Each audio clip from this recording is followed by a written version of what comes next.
ജിൽസി, തിരുവനന്തപുരം സംസ്ഥാന തലസ്ഥാനമാണ്. സ്വാഭാവികമായും പ്രതിഷേധങ്ങൾ സ്ഥിരം സംഭവമാണ്. ഇന്നും പ്രതിഷേധങ്ങൾക്ക് കുറവൊന്നുമില്ല. പക്ഷേ ജിൽസി പറഞ്ഞതുപോലെ പ്രധാനപ്പെട്ട വാർത്ത, ഇന്നത്തെ ഏറ്റവും പ്രധാനപ്പെട്ട വാർത്ത, സാധാരണക്കാരായ മനുഷ്യരെ ബാധിക്കുന്ന വാർത്ത, റേഷൻ പ്രതിസന്ധിയുമായി ബന്ധപ്പെട്ട് മന്ത്രിയുടെ നേതൃത്വത്തിൽ ഇന്ന് നടക്കാനിരിക്കുന്ന ചർച്ചയാണ്. നിരന്തരമായി ചർച്ചകൾ നടന്നിരുന്നു. പല ഘട്ടങ്ങളായി ചർച്ചകൾ നടന്നിട്ടും റേഷൻ വ്യാപാരികളുടെ ആവശ്യങ്ങൾ പരിഹരിക്കാൻ സർക്കാരിനാവാതെ വരുന്ന സാഹചര്യത്തിലാണ് 27-ാം തീയതി മുതൽ അനിശ്ചിതകാല റേഷൻ കട അടച്ചിട്ടുകൊണ്ടുള്ള സമര പരിപാടികൾക്ക് റേഷൻ വ്യാപാരികൾ ആഹ്വാനം ചെയ്തത്.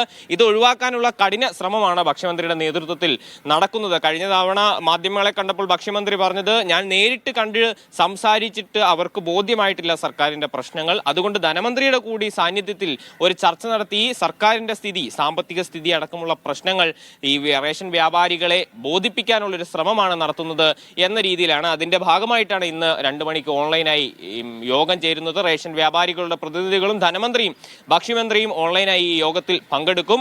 ഈ റേഷൻ വ്യാപാരികൾ ഉന്നയിക്കുന്നത് കമ്മീഷൻ തുക വർദ്ധിപ്പിക്കുന്നത് അടക്കമുള്ള കാര്യങ്ങളാണ്.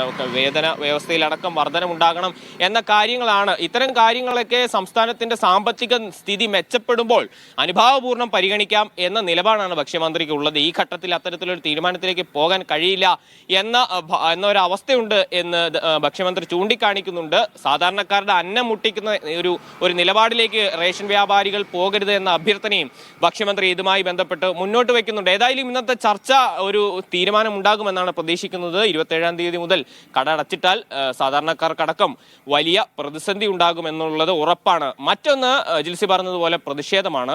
UGC ചട്ട ഭേദഗതിയുമായി ബന്ധപ്പെട്ട് വലിയ പ്രതിഷേധം വിവിധ സംസ്ഥാനങ്ങളുടെ ഭാഗത്തു നിന്നെല്ലാം ഉണ്ടാകുന്നുണ്ട്. ഫെഡറൽ വ്യവസ്ഥയ്ക്കെതിരായിട്ടാണ് പുതിയ ചട്ടങ്ങൾ എന്നുള്ള അഭിപ്രായമാണ് ഉണ്ടാകുന്നത്. കഴിഞ്ഞ ദിവസം നിയമസഭയടക്കം അതിലൊരു പ്രമേയം പാസാക്കുന്ന നിലപാടടക്കം ഉണ്ടായിരുന്നു. VC നിയമനത്തിലടക്കം ചാൻസലർമാർക്ക് അധികാരം നൽകുന്ന രീതിയിലാണ് പുതുതായി തയ്യാറാക്കിയിട്ടുള്ള കരട് ചട്ട ഭേദഗതിയിൽ ഉള്ളത്. അത് നടപ്പിൽ വന്നാൽ സംസ്ഥാന സർക്കാരുകൾക്ക് സംസ്ഥാനത്തെ ഉന്നത വിദ്യാഭ്യാസ സ്ഥാപനങ്ങളുടെ നിയന്ത്രണത്തിൽ യാതൊരു പങ്കുമില്ലാത്ത രീതിയിലേക്ക് കാര്യങ്ങൾ മാറിപ്പോകുമെന്ന ആശങ്ക സംസ്ഥാന സർക്കാരിനടക്കമുണ്ട്. ഇതുമായി ബന്ധപ്പെട്ട വിദ്യാർത്ഥി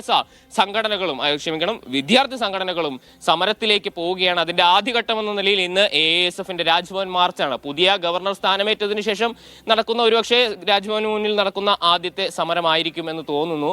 അങ്ങനെയാണ് വലിയ പോലീസുമായിട്ടുള്ള ഏറ്റുമുട്ടൽ അടക്കമുള്ള കാര്യങ്ങൾ ഉണ്ടായേക്കും. അങ്ങനെയാണെങ്കിൽ അത്തരം സമരത്തിന്റെ ദൃശ്യങ്ങളടക്കം ഇന്ന് വാർത്തയാകും എന്നുള്ളതാണ്. മറ്റൊന്ന്, MR Ajith കുമാറുമായി ബന്ധപ്പെട്ടിട്ടുള്ളതാണ്. ADGP MR Ajith കുമാറും P ശശിയുടെയും അനധികൃത സ്വത്ത് സമ്പാദനം അടക്കമുള്ള വിഷയങ്ങളിൽ വിജിലൻസ് കേസെടുക്കണമെന്ന് ആവശ്യപ്പെട്ടുകൊണ്ട് ഒരു പൊതുതാൽപര്യ ഹർജി ഇന്ന് വിജിലൻസ് കോടതി പരിഗണിക്കുന്നുണ്ട്.